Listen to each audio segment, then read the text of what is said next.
Bonsoir à toutes, bonsoir à tous. On y est, le direct est parti, tout semble bien fonctionner. Je crois que j'ai de la connexion. Eh bien, il ne me reste plus qu'à vous dire bienvenue à toutes et à tous à ce nouveau Canapé Comics, le premier Canapé Comics de l'année 2023. Pour ceux qui ne me connaissent pas, je suis Laurent, donc Laurent, votre présentateur, animateur qui va vous accompagner pendant ces quelques minutes pour cette émission vidéo Canapé Comics. Pour ceux qui ne le savent pas, Canapé Comics est d'abord en live sur les réseaux sociaux, une émission consacrée aux comics. En live, pourquoi? Parce que comme je suis une bille dans tout ce qui est technologie et autres, c'est plus facile pour moi. Et en plus, ça me permet d'interagir avec certains de mes viewers, comme les deux viewers qui viennent d'arriver. Je vois un Sébastien Barret, alias Seba, le dessinateur du privé. Bienvenue, mon Seba. Je n'arrive pas à identifier. Si, ça doit être Gilles, le deuxième viewer qui nous a rejoint. Bonjour messieurs. Donc voilà, c'est d'abord une vidéo en live sur les réseaux sociaux. Ça me permet d'interagir avec, non, c'est Thierry qui vient d'arriver. Salut Thierry, bienvenue parmi nous, bienvenue à Canapé Comics. Messieurs, bonne et heureuse année, bonne santé, santé, bonheur, fortune et gloire, j'ai envie de vous dire, et puis plein de comics finalement, plein de bons moments comics pour 2023. Donc, je vais finir ma phrase, je vais arriver à finir mon couplet sur Canapé Comics d'abord, en live sur les réseaux sociaux, et puis par la suite, en replay j'ai envie de dire, sur YouTube, pour un max de confort, parce que je sais que j'ai quelques personnes qui ne me suivent que sur YouTube, donc voilà, le pourquoi du comment de ces émissions. Et puis on va démarrer, c'est ce que je vous disais, je suis Laurent, je suis webmaster de la page Facebook French Comics Force, une page Facebook entièrement consacrée à la promotion des comics made in France et de leurs artistes, et puis aussi d'un blog qui s'appelle Comics Heroes. Ce soir, un programme en 2 ou 3 parties. La première, ça va être comme d'habitude mes reviews, lectures du moment.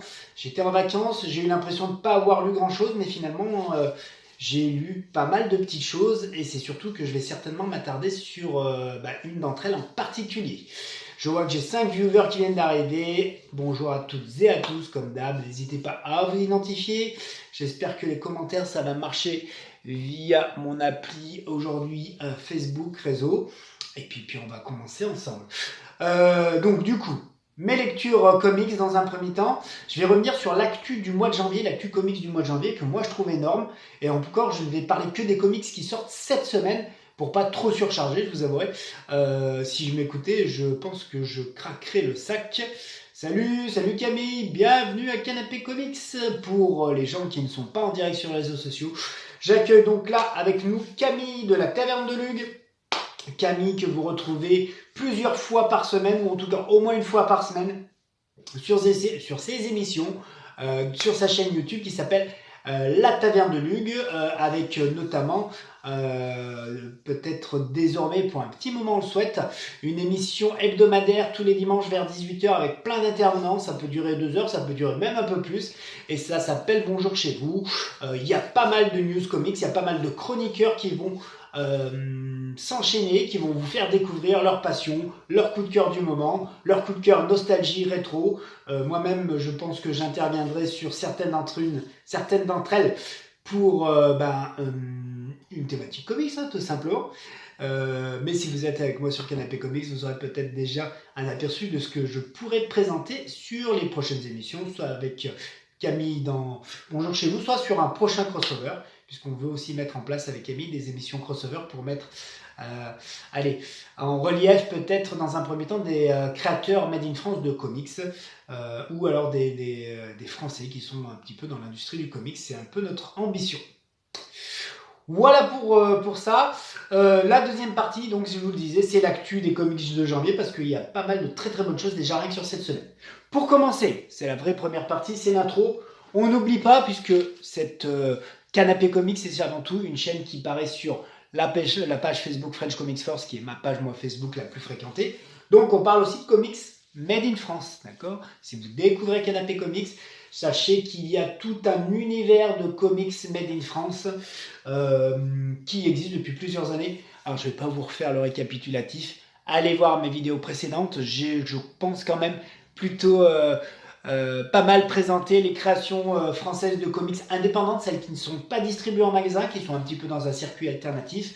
Moi, je reviens juste sur celle-ci, puisque j'en suis le scénariste, ça s'appelle Oplitea, ça s'appelle Achilles Rex, le 4e album, le 4e tome des aventures d'Oplitea. C'est toujours disponible chez North Star Comics, c'est toujours 15 € pour 152 pages de BD. 152 pages de BD que j'ai du mal à vous montrer pour pas vous spoiler, puisque c'est la fin, c'est la conclusion de la saga de la Lionne de Sparte, magnifiquement illustré par Mr. Patrice Martinez, alias Marty, alias le maître d'art, alias Marty Galaxy, et superbement mise en couleur par Pascal Agunaou, notre super coloriste pour ce 4e album.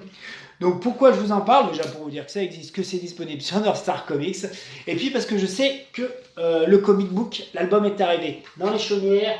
Camille et d'autres viewers, d'autres suiveurs de Canapé Comics ont dû l'avoir. Donc n'hésitez pas à me mettre dans le commentaire quel est votre avis sur cette 4e album.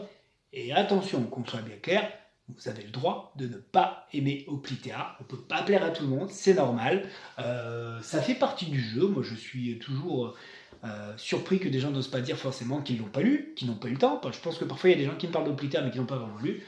Ou voilà, si ça vous a plu modérément, si ça ne vous a pas plu, il ne faut pas hésiter à le dire. Et si ça vous a plu, bien sûr, vous pouvez en parler aussi. Donc voilà, les viewers, si vous avez Oplitea 4 dans les commentaires, c'est ce sur quoi je vous sollicite aujourd'hui, c'est la question du jour. Quelle est votre opinion sur la conclusion des aventures de la Lionne de Sparte? On y reviendra par la suite. Je vais revenir sur mes lectures de la semaine. J'ai eu la chance d'avoir une semaine de congé, je suis retourné dans le sud, dans ma Drôme natale, là où il faisait soleil, là où au début je pensais aller faire un petit peu profiter de la neige des montagnes du Vercors, et en fait non, on est resté au soleil à profiter de la promenade, de faire du tennis, de faire les magasins, de faire un tour en bécane avec mon fils. C'était assez chouette. Ok, première lecture et premier gros coup de cœur. Je vous en avais déjà parlé lors du Canapé Comics précédent. J'ai commencé à lire Avengers Forever et c'est vraiment super génial. J'ai kiffé. C'est la 3e fois que je lis ce Avengers Forever et je l'ai encore plus apprécié, je crois, aujourd'hui. Déjà la première fois j'avais moyennement apprécié, j'étais à l'époque pas tout à fait lancé dans les Avengers, j'étais plus encore un fan d'X-Men. Avec le confinement, j'ai relu mes Avengers Forever dans les vieux magazines fascicules. Je sais plus si c'était pas dans Iron Man des années 2000 que j'avais à mon niveau, et là je me suis fait le plaisir de racheter l'album en intégralité parce que c'est une super saga, il y a 12 épisodes, c'est Carlos Pacheco qui est déjà au paradis des légendes des comics, c'est Kurt Busiek au scénario avec Roger Stern, et c'est tout simplement une superbe épopée sur les Avengers, sur les différentes versions des Avengers et sur Kang et Immortus. Alors, petite intervention de mon Pascal qui me dit qu'il n'a pas encore lu Bordel, mais les 3 premiers, il a adoré. Donc, il veut dire quoi? Il veut dire qu'il n'a pas encore lu le 4e album, mais il avait déjà dit qu'il avait aimé les 3 premiers, notamment le 2e album, qui est aussi une belle... effectivement, moi aussi j'aime beaucoup mon 2e album, avec plein de références, et notamment, on a développé l'univers médiéval fantastique avec Roncevaux et Durandal. Ouh, j'espère que ça frise pas un peu, je viens d'avoir... j'espère que vous me captez bien, mes viewers, et qu'on n'aura pas de coupure. Ok, Avengers Forever, j'ai vraiment beaucoup aimé. Pour ceux qui ne le savent pas, Avengers Forever, c'est Rick Jones qui est à la fin de quelle époque, une certaine époque des Avengers, qui est blessé, qui est sur le point de mourir, et que les Avengers veulent sauver. Pour cela, ils font appel à l'intelligence suprême qui est un peu l'ordinateur vivant des cris. Maintenant on en a entendu parler, et en fait au milieu de tout ça apparaissent Kang et Immortus, et Kang et Immortus se livrent une guerre sans merci. J'ai beaucoup aimé relire ce bouquin pour plein de raisons, notamment ça, regardez-moi cette double page de Carlos Pacheco, c'est de l'action, c'est de la bataille, c'est les Avengers contre des guerriers du temps, des guerriers du multivers, contre des versions alternatives des Avengers, on en voit quelques-uns là, c'est plusieurs commandos de Avengers qui vont à 3 époques différentes, un petit peu comme dans DC Legends of Tomorrow, pour essayer de découvrir des anomalies temporelles. Et en fait, ils se rendent compte que notre ami Immortus est à la recherche du cristal d'éternité. Et ça, c'est important, messieurs, dames, mais il n'y a pas de dames, donc messieurs qui me suivez. En fait, dans ce bouquin Avengers Forever, j'avais complètement zappé, mais ils reprennent bien la théorie Marvel. Ouh, je suis belle. Regardez-moi ça comme je suis toute mignonne.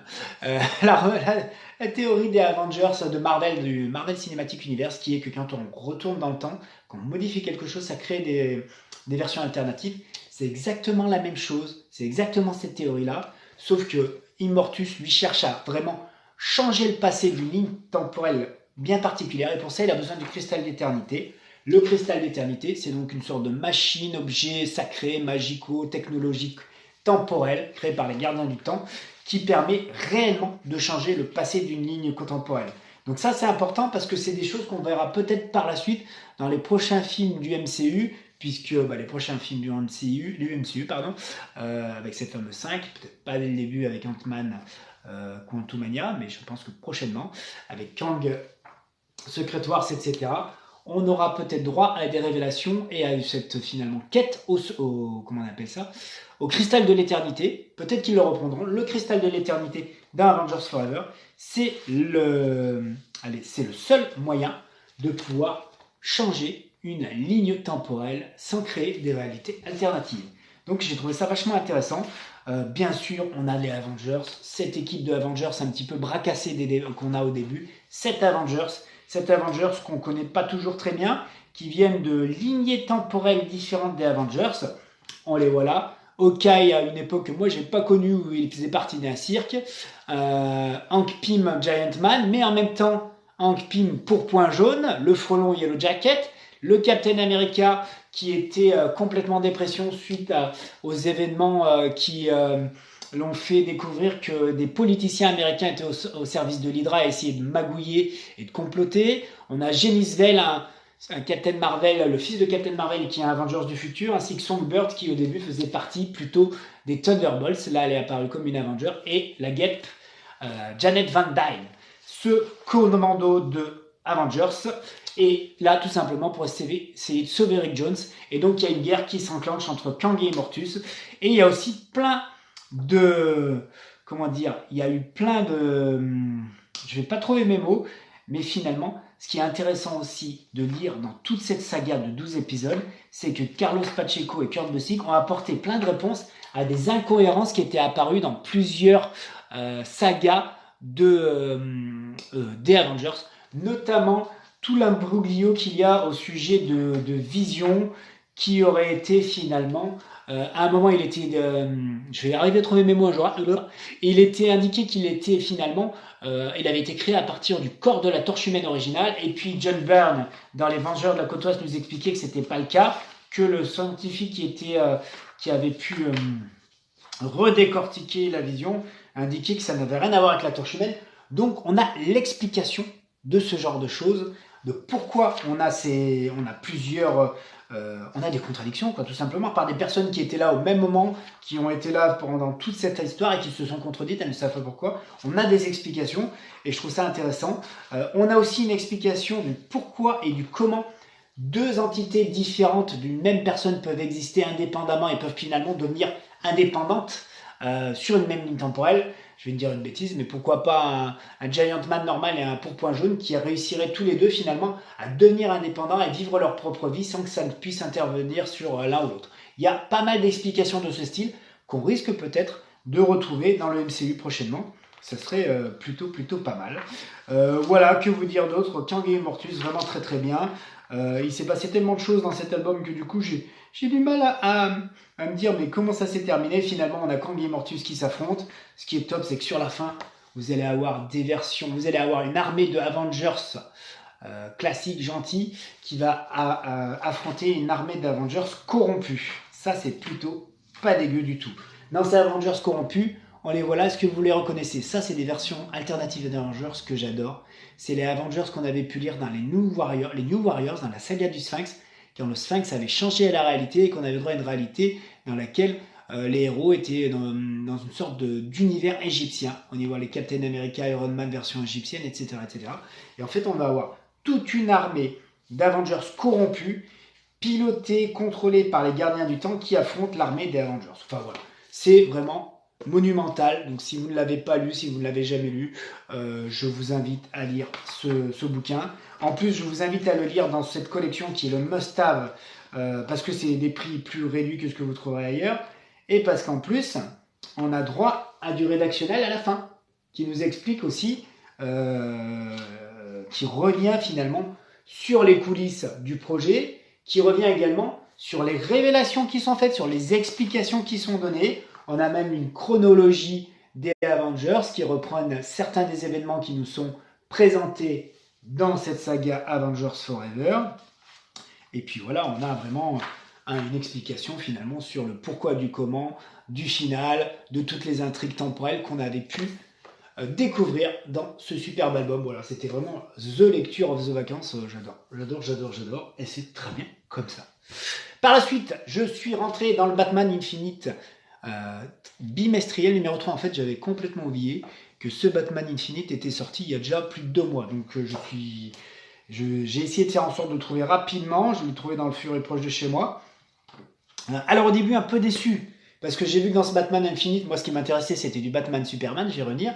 Et puis surtout finalement au sommaire, je me suis aperçu qu'il n'y avait qu'un épisode de Batman Infinite, la série principale, avec derrière des épisodes dérivés qui gravitent autour de cette fameuse intrigue, avec un épisode consacré à Miracle Molly, le début de Fear State Alpha, État de terreur, mais c'est pas tout à fait État de terreur. Bon, voilà, j'étais un petit peu déçu et au final ça fonctionne bien. Déjà, le premier épisode, c'est vraiment la fin de du premier chapitre de Batman Infinite, toujours dessiné par Dan Mora, c'est scénarisé par qui donc ? Par James Tynion IV, tout à fait. Dan Mora, pas Dan Mora, faut que j'arrête avec ça. C'est Jorge Jiménez, qui dessine Batman Infinite. On va y revenir à Dan Mora, il n'y a pas de souci. Ce Jorge Jiménez, il fait un travail de folie. Ok, j'adore les dessins de Jorge Jiménez. D'ailleurs, si j'ai bien compris, il sera à Angoulême cette année en tant invité urbain. Moi, je trouve que c'est une superbe idée. Voilà, on découvre encore Batman Infinite, la fin du premier chapitre. C'est la transition pour aller vers Fear State. Fear State, c'est État de terreur. État de terreur qui devrait nous présenter un Gotham City sous la coupe de l'épouvantail. Donc, curieux de lire ça. Après, on a des épisodes dérivés qui nous présentent certains nouveaux personnages qu'on a pu découvrir dans cette nouvelle saga de Batman. C'est plutôt pas mal. J'avais peur de ces épisodes dérivés, souvent j'accroche moyen. Et là, finalement, je trouvais ça très bien. Même si les dessins sont assez différents. Par exemple, on a le premier épisode alpha, là, le prélude à la État de terreur, qui est vraiment dessiné dans un style tout à fait différent, mais pas inintéressant, un style différent de celui de Jorge Jiménez. Là, c'est Riccardo Federici qui nous fait des dessins plus réalistes, mais au final, ça passe bien. Écoutez, c'est très très correct. C'est différent de ce qu'on voit précédemment, mais l'intrigue est super intéressante. Voilà. Donc du coup, j'ai quand même kiffé. Je pensais pas les aimer, mais ces épisodes dérivés finalement étaient bienvenus. À la suite de tout ça, la grande bonne surprise, c'est qu'on a du Detective Comics, la suite du Batman Detective Comics, cette fois vraiment dessiné par Dan Mora, Dan Mora, et au scénario Mariko Tamaki. Là encore, on va terminer le premier chapitre qui est consacré à Batman Detective Comics, avec une fin assez intéressante, et puis un Batman qui va vraiment être secoué, puisque Batman et Bruce Wayne ont été sous les feux des projecteurs, et puis accusés de meurtre l'un et l'autre, poursuivis par un nouveau méchant, entre guillemets, de l'univers de Gotham. On ne sait pas si c'est vraiment un super vilain, on ne peut pas parler d'un super vilain, on va plutôt parler d'un chef d'entreprise un peu corrompu et d'un puissant de Gotham. Et notre Batman d'ailleurs, qui est un peu à la dèche en ce moment, puisqu'il n'a plus forcément toutes les Batcaves et tous les Bat-outils qu'il avait jusqu'à présent, est obligé de reprendre un vieux costume, pour aller au bout de son combat, puisqu'il y a aussi un serial killer qui est lâché sur Gotham, un serial killer fait avec une sorte d'infection, et notre Batman a droit lui aussi à se faire infecter. Donc voilà, je vous en dis pas plus, je vous en ai déjà montré beaucoup, d'habitude j'en montre pas autant, mais vraiment regardez-moi les dessins de Dan Mora, c'est top, et on a une conclusion assez intéressante. Voilà, là on est sur une vraie fin de chapitre, on clôt cet épisode là, Voilà, c'est ce run sur Detective Comics, le premier run de Detective Comics. Intéressant, assez curieux de voir la suite, ça tombe bien parce que je crois que le prochain Batman, comment il s'appelle, Infinite bimestriel, arrive aussi ce mois-ci. Un gros programme ce mois de janvier. À la suite de tout ça, ce qui me hypait vachement, c'était une série Batman Superman dont j'avais jamais entendu parler, dessinée, alors scénarisée par Jen Luanyang et dessinée par Ivan Reis. C'est très bien dessiné. Par contre, c'est un peu spécial, c'est un peu bizarre. On nous montre une sorte de version cinéma de Superman et une version cinéma de Batman, mais rétro, vintage, c'est pas les Superman Batman actuels qu'on connaît. Donc on a l'impression que c'est soit une réalité alternative, soit une manipulation mentale. Je ne sais pas trop. C'est très original, mais du coup, c'est pas forcément ce que j'ai envie de lire. Donc voilà, j'ai lu le premier épisode.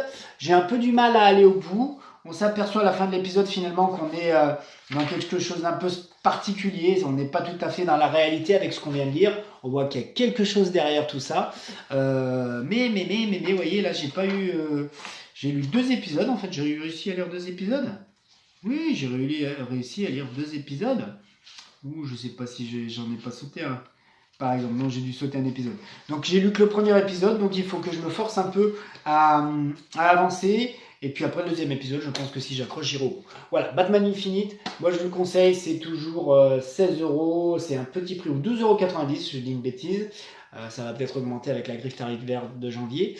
Mais voilà, vous avez tout le top du top des séries Batman, c'est-à-dire Batman Infinite, Batman Detective Comics, et puis souvent des séries dérivées. Là, sur ce mois-ci, il y a encore du Batman Superman. Alors j'espère que ce ne sera pas forcément la suite de ce qu'on a lu là, que ce sera encore autre chose sur Batman Superman. Voilà pour ça. Autre lecture. Là, en ce moment, je suis en plein dans Superman Son of Kal-El. C'est le tome 2. En fait, je suis tombé sur une foire aux livres sur cet album-là. Je l'ai pris quand même si j'avais pas lu le 1, parce que j'ai suivi finalement le début du nouveau Superman Infinite. Dans Superman Infinite, on a le fils de Superman, de Clark Kent, John Kent, qui devient le Superman de Metropolis, un jeune super-héros qui apprend ses pouvoirs, qui apprend à devenir un vrai super-héros, mais il est sans l'aide de son père, puisque le Clark Kent Superman est parti dans l'espace combattre Mongul, une sorte de Darkseid un peu déguisé, qui s'appelle pas Darkseid, mais c'est un grand méchant, un grand tyran de l'espace. Et donc du coup, notre John Kent est obligé de prendre le relais pour Metropolis, pour sauver la Terre, et il lui arrive pas mal de galères. C'est le deuxième album. Je voulais lire 1 ou 2 épisodes, je vous avoue, je voulais lire un épisode hier soir, j'en ai lu 3 d'un coup, et là tout à l'heure j'ai réussi à en manger encore 2 ou 3, et j'ai vraiment envie d'aller au bout de cet album. Cet album, il est scénarisé par Tom Taylor. Au dessin, on a plusieurs dessinateurs, Cham Tornay, Bruno Redondo, Rory Coleman. Ce qui est intéressant, c'est... bon, les dessins sont sympas, mais c'est pas du niveau top d'un Dan Mora ou d'un Sean Murphy ou d'un Jorge Jiménez, mais ça reste très correct, il n'y a aucun problème là-dessus. Le point fort, c'est l'histoire, quoi. On a John Kent qui s'associe à une sorte de réseau vidéo, un peu comment on appelle ça, qui est là pour dévoiler des vérités sur les politiques et sur les magouilles en tout genre, ça s'appelle La Vérité. Le love interest de Mr. John Kent fait partie de cette organisation secrète de communication, donc qui s'appelle La Vérité. Et on voit par exemple John Kent qui est là et qui veut empêcher une menace de fondre, un monstre géant d'attaquer entre guillemets ou de fondre sur Metropolis. Et en fait, il s'aperçoit que ce monstre, il n'est pas là pour attaquer Metropolis, c'est juste qu'il est désorienté. Et donc John Kent est un autre héros, un héros plutôt aquatique, puisque c'est le sidekick d'Aquaman, veulent protéger cette créature tout en évitant, et d'ailleurs ils réussissent, à ce qu'elle attaque Metropolis. Mais au milieu de tout ça, il y a du Lex Luthor qui est en mèche avec un nouveau méchant qui s'appelle Bendix. Ce méchant, c'est le chef d'État, un chef d'État un peu super puissant, un peu cyborg d'un nouvel État qui s'appelle Gamora. L'État s'appelle Gamora et qui a sa propre communauté de surhumains. D'accord, il a créé ses propres surhumains et donc ils en ont après forcément Superman John Kent puisque Bendix et Luthor sont de mèche. Donc voilà, on lit ces aventures-là. On voit que notre Superman John a d'autres façons de penser et d'autres méthodes que celles de son père. Là, il va plutôt protéger une espèce qui avait l'air un petit peu... ce Léviathan qui avait l'air un peu paumé. Mais il va quand même il va subir les manipulations d'un Lex Luthor et d'un Bendis. Et pour l'aider dans sa nouvelle carrière de super-héros, il va se trouver un nouveau mentor, et c'est un autre héros que j'adore. C'est ni Batman, ni Superman. Le mentor de John, ce sera Nightwing Dick Grayson. Moi, Dick Grayson, j'adore ce personnage. C'est juste que je trouve qu'il lui manque un peu de classe à son costume. Son costume est selon moi un petit peu trop basique. Dans les Comics Heroes, on avait réinventé dans les premiers défis illustrés un costume iconique pour Nightwing. Je sais pas ce qui lui irait parce que j'aime beaucoup le perso. Il faut pas un truc trop compliqué. Mais pour moi, il faudrait quelque chose d'un peu plus badass pour que Nightwing soit encore meilleur, soit encore plus iconique. Donc nos deux compères s'associent tous les deux pour enquêter sur les magouilles de Bendix et de Lex Luthor, puisque finalement il y a aussi donc des surhumains qui s'attaquent à plusieurs super-héros, qui assassinent des super-héros, et on se rend compte que finalement, vous imaginez bien que les méchants sont derrière tout ça. Regardez-moi les dessins, regardez-moi la mise en scène, je trouve ça très très bien. Vraiment, c'est très très bon. Voilà, moi j'adore lire ces aventures qui sont différentes de Clark Kent, puisque Clark Kent c'est le sauveur dans l'espace. Là on a notre John Kent qui apprend à devenir un super-héros, qui fait l'objet de magouilles de la part de Bendix et de Luthor qui veulent l'accuser du meurtre de certains héros d'ailleurs. Et au final, Dick Grayson, lui, cherche à investir dans le réseau qui s'appelle La Vérité, le réseau de communication, comment on appelait ça? C'est un peu comme le Wikileaks, merci. Tout seul, j'y arrive pas. Wikileaks, c'est un peu le Wikileaks de Metropolis. Dick Grayson qui lui a récupéré de l'argent en tant qu'héritier je pense, d'Alfred ou de Bruce, et donc il veut investir pour donner des moyens à ce réseau, ce Wikileaks La Vérité. Et donc ça tombe bien puisque finalement Jay Nakamura, le love interest de Mr. John Kent, est le leader de La Vérité. Donc il y a toute une association qui se fait. Et en plus, ce qui est intéressant, c'est que dans toute cette sauce, pour contrer les manipulations de LexCorp, Dick Grayson Nightwing veut embaucher Madame Lois Lane pour être la voix et la porte-parole de cette fameuse Wikileaks qui s'appelle La Vérité. Et en plus, elle réussit. Elle fait le taf, mais vraiment comme il faut, puisqu'elle réussit à damer le pion de Lex Luthor de très très belle façon. Moi, je m'en suis arrêté là avec en plus une belle petite ébrousse, c'était génial. J'ai trouvé ça super. Il me reste encore 2 épisodes à lire et je pense que je vais vraiment me faire plaisir. Je suis vraiment très content. C'était un petit prix. C'est pas des séries que je vais suivre parce que je peux pas tout suivre tout le temps. J'aime beaucoup ce que j'en lis là. Là, en plus, j'ai des envies de DC Comics à fond, parce que quand je vois le programme de ce qu'on a en mois de janvier, là pour l'instant ce qui me hype c'est vraiment DC Comics. Ça tombe bien, on en vient à ma deuxième partie. Là j'ai fait le review de mes lectures. Maintenant la deuxième partie c'est plutôt les news comics de cette semaine de janvier. D'accord? Uniquement de cette semaine de janvier. Vous allez voir, c'est fou. Moi je trouve que c'est fou. Déjà pour info, Panini vient de faire paraître, je crois aujourd'hui, hier, un message Facebook pour dire que les revues Marvel Comics et Banner of War, la bannière de guerre, le crossover entre Thor et Hulk, sont repoussés donc au début c'était prévu le 11 janvier, c'est repoussé au 18 janvier.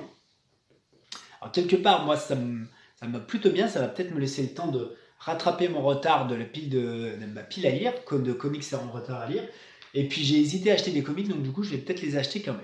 Alors, sur les comics qui sortent cette semaine, le premier à être sorti et qui est déjà disponible en magasin, c'est l'album The Scorched. Là, moi, je vous ai présenté les 2 premiers épisodes de Scorched, mais donc, Delcourt Comics va sortir un album qui compile, je crois, les 6 premiers épisodes. Je crois que c'est pile poil ceux que j'ai. Alors, je me tâte à l'acheter. Mais je crois que je vais l'acheter. je me dis, bon, allez, soyez raisonnable, je peux pas tout acheter. Là, vraiment, ce mois-ci, il y a plein de trucs que j'ai envie d'acheter. Wow, donc, je me dis, hey, tu les as déjà en VO. C'est peut-être pas la peine de les acheter. En plus, je me dis peut-être qu'à un moment, je les trouverai chez un bouquiniste pas cher. Mais voilà, les VO sont géniales, vraiment. Moi, j'aime beaucoup. Scorch, ça me permet de me plonger dans l'univers de Spawn. J'avais déjà lu le Spawn Renaissance 10, c'est pareil, je me suis freiné pour pas acheter Spawn Renaissance 11. Là, j'espère que c'est des albums que je trouverai dans des foires aux livres ou chez des bouquinistes.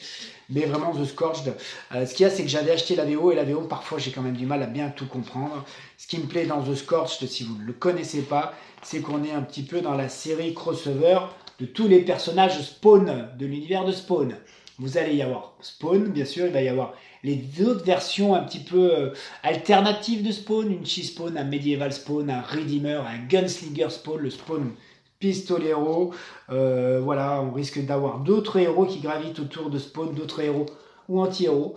Je trouve ça vachement bien, les dessins sont vraiment bons. Sur ce premier épisode, on avait qui? On a au scénario Sean Lewis, bien sûr, avec Todd McFarlane. Et derrière, on a des dessins de Stephen Segovia et Paulo Siqueira. Et ils font bien le job. J'ai vu en plus que dans l'album proposé par Delcourt Comics, on a de beaux bonus. On a un super poster en 3 parties qui est cette couverture de Scorch plus les couvertures de King Spawn et Gunslinger Spawn. Ça fait un triptyque poster qui est très très beau. Vous avez aussi une présentation des personnages dans les premières pages, puisque comme moi, si vous ne connaissez pas tous les personnages qui composent l'univers de Scorched, et ben vous allez avoir Scorched l'Escouade Infernale, d'ailleurs le titre français. Vous allez avoir une présentation, quelques lignes, qui nous permettra normalement de bien rentrer dans l'album. Juste pour le fun, je vous remontre des images, des dessins du 2e épisode. On a cette équipe de Scorch qui est là pour sauver deux jeunes femmes qui sont prises en chasse par une escouade de soldats russes un peu surnaturels, etc., etc. En fait, j'avoue que avec la VO, j'ai eu du mal à comprendre de quoi... j'ai eu du mal à tout comprendre, d'accord? Donc je pense que la VO, je vais me l'offrir aussi pour mieux comprendre cette intrigue qui part bien, qui est dense, et donc du coup, j'aimerais bien mieux comprendre ce qui se passe au final. Voilà aussi l'intérêt de la VO. Autre grosse sortie à venir, moi ce qui me hype en ce moment, ce que j'aurais envie d'acheter, c'est ça. Batman Superman World's Finest. Alors là, au dessin, on a du Dan Mora et au scénario, on a du Mark Waid. Ça sort, je crois, ce jeudi ou ce vendredi dans les librairies. C'est du DC Comics chez Urban. Ça a l'air d'être très fun, ça a l'air d'être vraiment super chouette. C'est du Batman Superman. La petite chose, ça s'appelle le Diable Neza. Je ne sais pas pourquoi. La petite chose qui me freine un peu, c'est que ce que j'ai compris, c'est que c'est pas le Batman et Superman de notre époque actuelle. C'est apparemment des épisodes anciens, un petit peu rétro. On le voit peut-être au costume d'ailleurs de Batman. Allez, plutôt l'époque où ils étaient dans les années 80-90, avec des aventures inédites. Et aussi beaucoup de guests. On voit là derrière Supergirl, on voit Robin, on voit un grand méchant plutôt de l'univers des Titans. Voilà, c'est vrai que ce qui me dérange un petit peu, c'est peut-être le scénario qui tournerait autour d'une version un petit peu plus vintage et rétro de Batman Superman, alors que moi j'ai envie de lire du vrai Batman Superman d'aujourd'hui dans l'univers Dark Crisis qui arrive actuellement, et ça tombe bien, c'est l'autre album qui sort cette semaine, je crois le même jour, donc jeudi ou vendredi, que Batman Superman, c'est Dark Crisis on Infinite Earth chez DC Urban. C'est le tout début de la Dark Crisis qui va amener normalement donc la Dark Crisis, c'est-à-dire la crise des ténèbres ou la crise sombre, la crise obscure. Là, ça c'est un gros chapitre que j'ai bien envie de lire puisque la Ligue de Justice va être chamboulée, je pense, suite aux événements de Dark Crisis. On risque d'avoir un passage de flambeau entre la vieille garde des super-héros qu'on connaît qui sont Batman, Superman, Wonder Woman, etc. avec la jeune garde, le fils de Superman, John, la nouvelle Wonder Woman, d'autres héros. Donc j'ai vraiment envie de prendre le train en marche et de savoir ce que ça va se passer. En plus, souvent, les crises de DC, c'est quand même bon. On a toujours des gros événements. Là, on peut y voir peut-être certains ennemis comme un grand méchant de l'univers DC qui reviendrait, mais en version dark. Il faut dire un petit peu tout ça pour comprendre. Voilà, moi je pense que ça, Dark Crisis, c'est sûr, je vais me l'acheter, il n'y a pas de souci, je ne vais pas me poser la question 100 000 ans. Donc au moins cette semaine, Dark Crisis, peut-être The Scorched, et puis World's Finest, peut-être que j'attendrai de le voir apparaître en bouquiniste ou en une foire aux livres.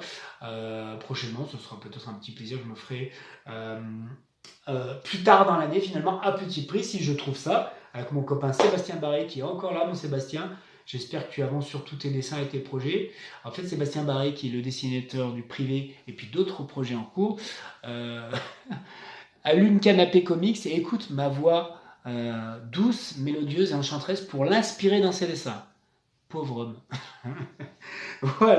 Voilà ce que je voulais vous présenter uniquement pour cette semaine. Si on récapitule, The Scorch chez Delcourt via un nouvel album, une nouvelle parution. C'est un nouveau numéro 1. C'est toute une équipe de Spawn qui vont affronter des menaces surnaturelles puisque Spawn est devenu le roi des enfers. Et finalement, Spawn est moins impliqué dans les Scorch, mais il y a toute une équipe qui est là pour peut-être répondre à des menaces auxquelles il ne peut pas répondre.